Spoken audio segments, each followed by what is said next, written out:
Nú ætlum við aðeins að skoða frumtölur. Frumtölur eru tölur sem aðeins einn og talan sjálf ganga upp í. Það er sem sagt ekki hægt að skrifa þær upp sem margfelli neinna tveggja talna nema eins og töluna sjálfrar.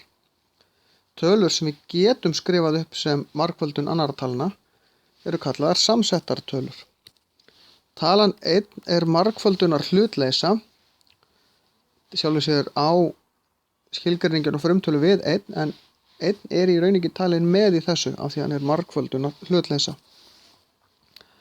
Talan 2 er frumtala því það er bara talan 1 og talan sjálf sem ganga upp í 2, 1 og 2, sama með 3, en talan 4 er ekki frumtala af því að 2 sinnum 2 eru 4. Talan 5 er frumtala en ekki talan 6 af því að 2 var 3. Og sjáu þið hérna, 2 gengur bæði upp í 2 og 6, gengur ekki 2 upp í allar sléttar tölur. Þannig að við getum strokað út allar sléttutölunar án þess að pæla neitt meiri því að 2 gengur upp í þær allar. Og við ætlum að fara í gegnum allt þetta spjald og stroka út tölur sem eru ekki frumtölur og reyna að merkja þá tölurnar sem eftir eru sem eru þá frumtölur. En þið munið að tölurnar sem ég er að stroka út köllum við samsettar.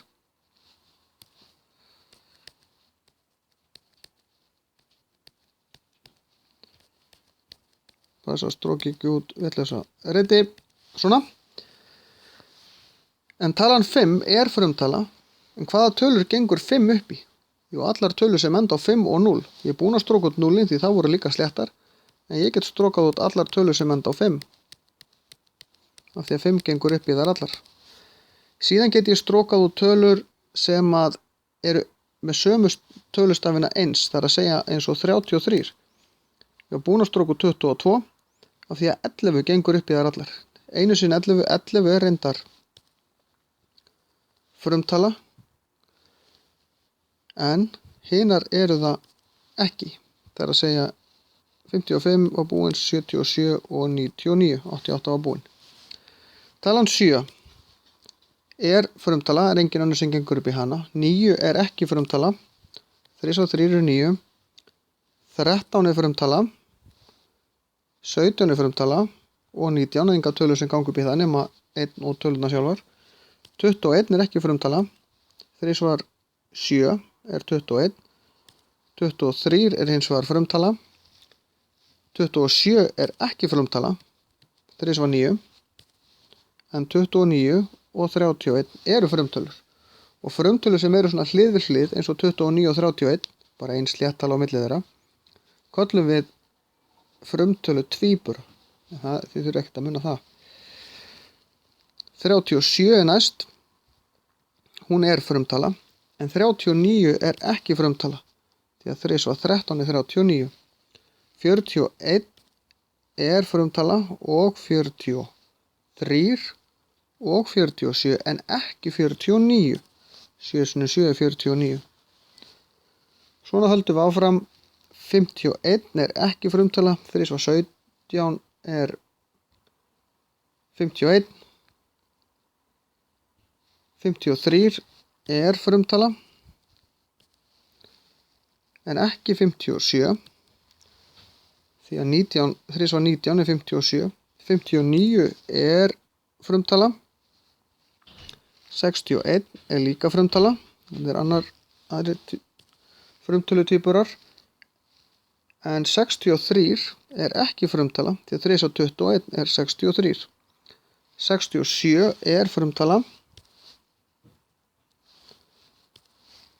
en 69 er ekki því að 3 var 23 er 69.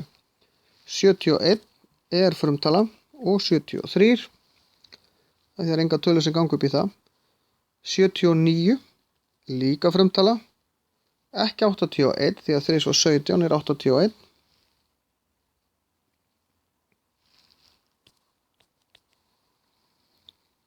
83, nei 3 var 27 er 80, ekki 3 var 17. 83 er frumtala, 87 er ekki frumtala af því að 3 var 29 er 87. 89 er frumtala, ekki 91.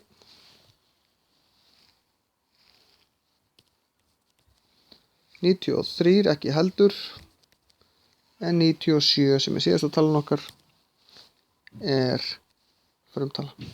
Þá erum við búin að merkja inn allar tölurnar frá 1 og upp í 100 og hér er nú bara fullt af frumtölum. Þær eru 1, 2, 3, 4, 5, 6, 7, 8, 9, 10, 11, 12, 13, 14, 15, 16, 17, 18, 19, 20, 21, 22, 23, 24, 25. En að hafa svona blað í bókinni sinni, hvort þið brendið það út af netinu eða gerir þetta sjálf, þið læri mest á að gera þetta sjálf, að þá er það þægilegt að hafa þegar maður er að frumþátta tölur eða finna frumtölu þættina í tölunum eins og við erum stundum að gera.